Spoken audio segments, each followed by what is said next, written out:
The following program entails graphic calls to battle. If you suffer from weak knees or squishy feet, this show might not be right for you. Check with your podiatrist. Yes, sir, the Afghani rebels are in place. Why is Mrs. Nixon here? I thought that Mrs. Johnson? I don't know. The chief of staff and the Pakistani border guard and the vault, everyone's fine. Mr. Clinton is good. The car accident and no one's hurt. Use the teleprompter, Mr. President. Give her the money. It's unmarked bills. Randall, wake up! Wake up! We're on the air.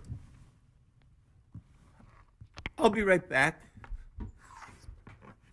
Standing for truth in the four corners of America. Fighting for justice on the frontiers of the culture wars. And turning resistance into an art form. Men enough to walk his cat. Randall Terry.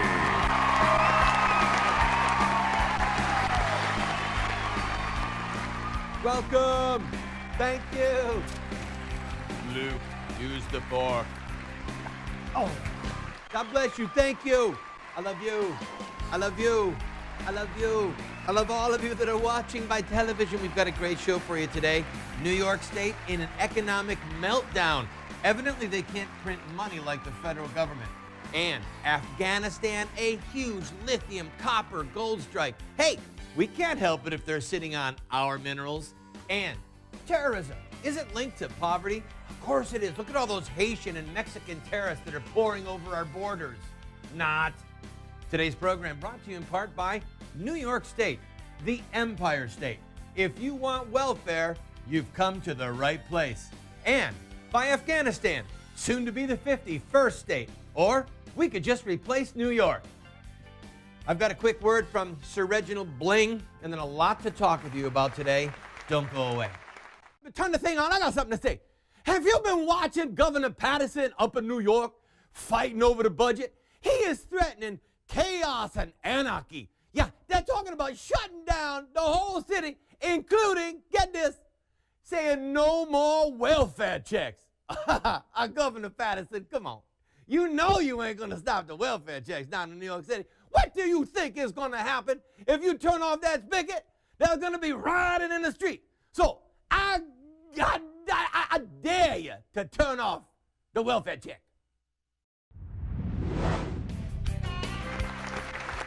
Welcome to the program, friend. Before we go to the news behind the news, a word of encouragement to my Tea Party friends. The preservation of liberty and justice is based upon the courage of their guardians. We must be courageous in the proclamation and the defense of truth, liberty, justice, in the public square, in the lunchroom, by the water cooler, in our family get-togethers. If we are going to restore this republic, it is going to take fierce conflict and confrontation, and that means we are going to have courage equal to the battle. Be courageous. It's the virtue that propels the other virtues into action when they're needed. Now to the news behind the news. You've probably heard that New York State is in the middle of an economic meltdown. I used to live in New York. I spent a good portion of my adult life in New York State. Have a lot of fond memories and some fairly bitter memories from there. Let's not go into that. But the issue is looking at New York State behind the current crisis and seeing how we can learn lessons that will hopefully save this republic from economic destruction.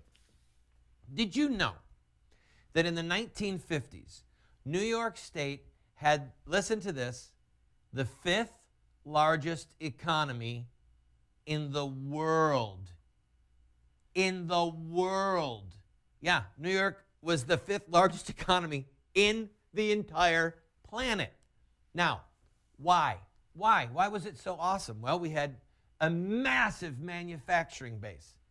Some of you don't know this, but I want to give you this background because, first of all, it's interesting, and second of all, it shows the devastation that can happen with a heavy tax burden, the welfare state, and horrific trade deals. Did you know that flight simulators, the ability to fly an airplane in a box, that came from New York State? Did you know that New York State had the largest shoe manufacturing plant in the world? People used to come here from foreign countries to go to work at the Endicott Johnson Shoe Factory. IBM was there. Xerox, Kodak, Savin copiers. Taxi cabs were made there. Fire engines were made there. Trains were made there. Heavy machinery, televisions. General Electric had huge plants there. In New York City in 1950, there were 1 million manufacturing jobs in New York City. What happened? Well, Savin copier, gone. IBM, gone. Endicott Johnson, gone. Smith Corona, the typewriter manufacturer, gone. Singer Link, the flight simulator people, gone. We cut these bizarre trade deals with people that are making 50 cents an hour or $1 an hour, put a huge tax burden on Americans through their sales tax or through their income tax, got rid of imposed tariffs the way that we used to fund our government with border taxes, and basically decimated our manufacturing base. But there's another reason that New York State went so far south, because they had at times the second or the third largest tax burden in the nation. They took the goose that laid the golden egg and they strangled it. Why? Because they needed welfare money. New York State was one of the top 2 or 3 welfare states in the nation. They wanted this grand plantation, this grand social experiment where we're going to have the war on poverty. Well, what it ended up doing was creating a whole generation of people that were crippled by welfare, and it crippled the businesses that were needed to support this massive tax base. And guess what they did? They left. They left the state. They said bye-bye. Buffalo in 1950 was the 16th largest city in America. It had steel manufacturing plants. They're all gone. Kodak has been blowing up buildings, literally leveling them, shipping all their jobs overseas. If we as a country don't get our act together, we are going to go the way of New York State. Right now, New York's economy is still the second largest in America, but it's mostly service. Well over 50% of New York State's money comes from bank service, stock service, restaurants, hotels. It's become a service state because the manufacturing base is decimated. And oh, by the way, part of Marxist ideology is that you've got to control the raw resources and the manufacturing base. And look, without firing a shot, the Marxists have helped decimate New York State and taken those manufacturing jobs overseas. If we as a country, as a nation now, not New York State, but if we as a nation continue down the path that we are on, we can expect to look like New York. Right now, New York State's debt is over 25% of their annual gross domestic product. They are in a crisis, and it's because of a massive tax burden, because of their welfare state, and because they have driven manufacturing jobs into other states and overseas. We're going to go the way of New York unless we have the guts to turn it around and say the welfare plantation and all that that means, not just welfare checks, but all that that means has to end. Do we have the guts to fight for liberty and freedom and truth? Because, boy, the backlash is going to be severe. I'll be back with a song after this, and we'll talk about Afghanistan. Randall and I made a trip to Washington to visit FDR. While there, Randall told him that Alger Hiss was a communist. The president threw us out of his office. Moron.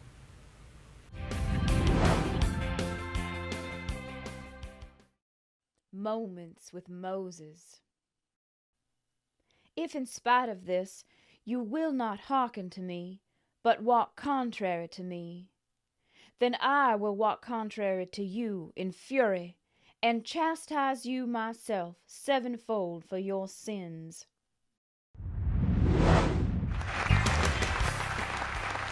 Welcome back to the program, friend.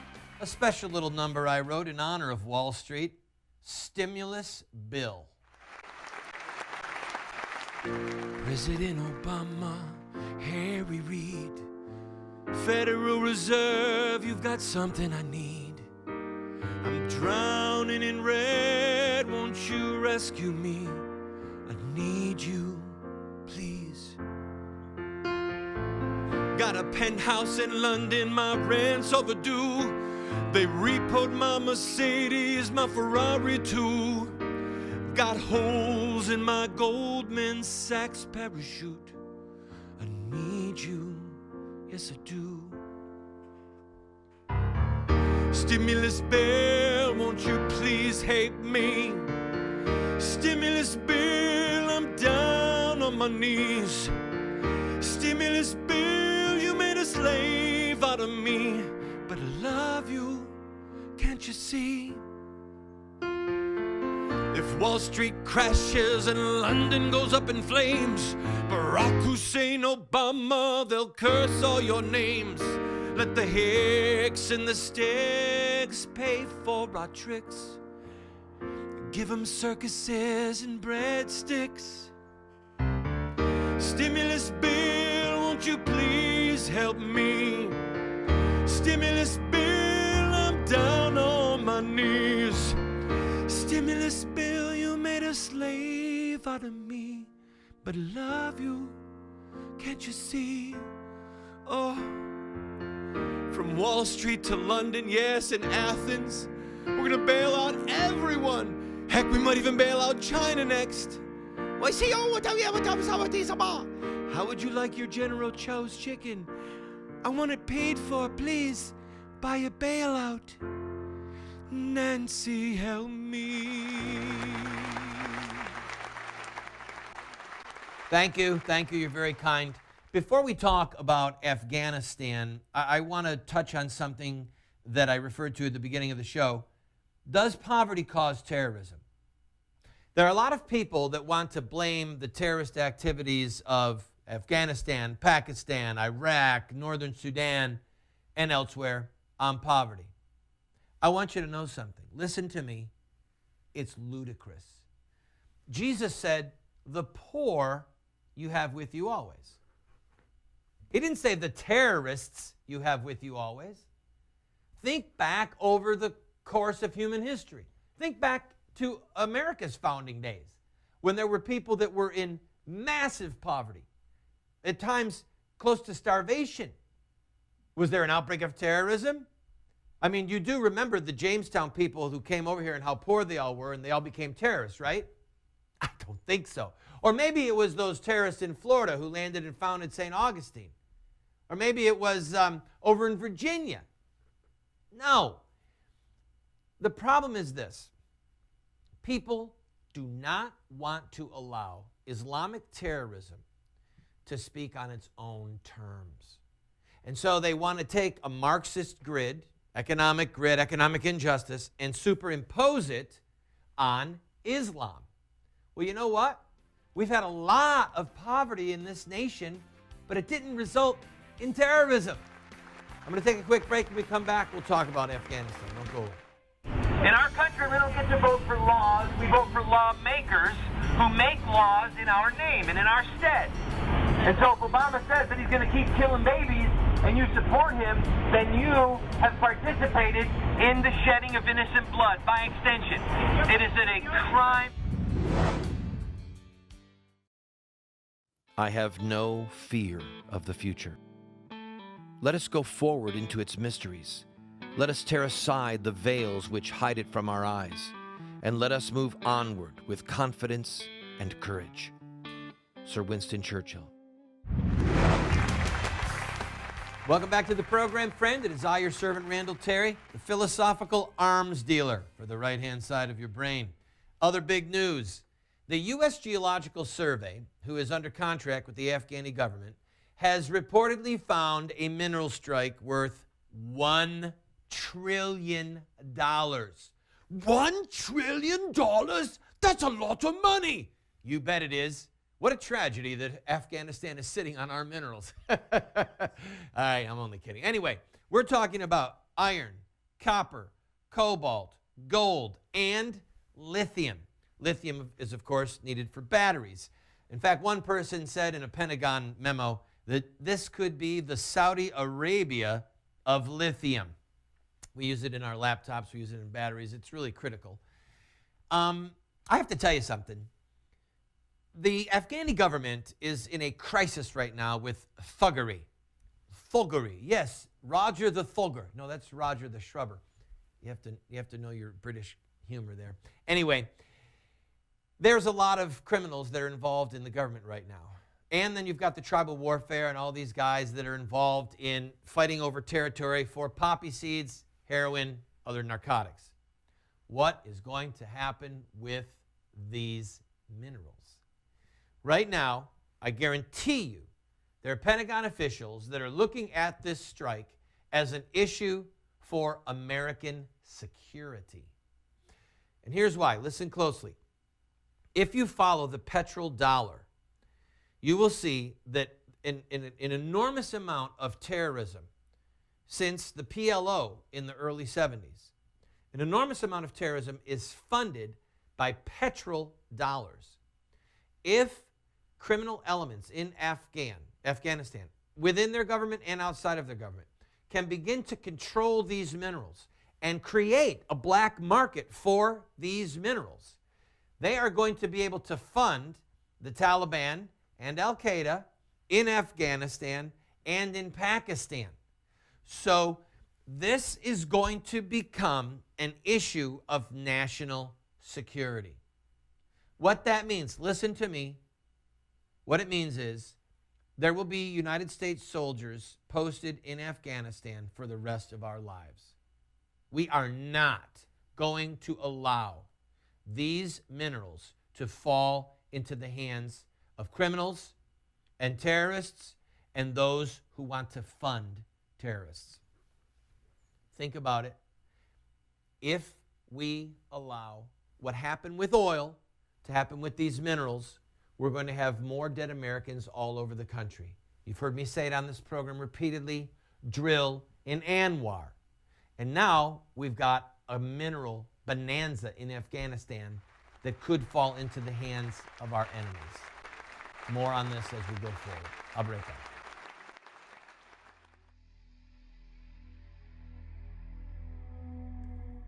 Let them be put to shame and confusion altogether who rejoice at my calamity. Let them be clothed with shame and dishonor who magnify themselves against me. Amen.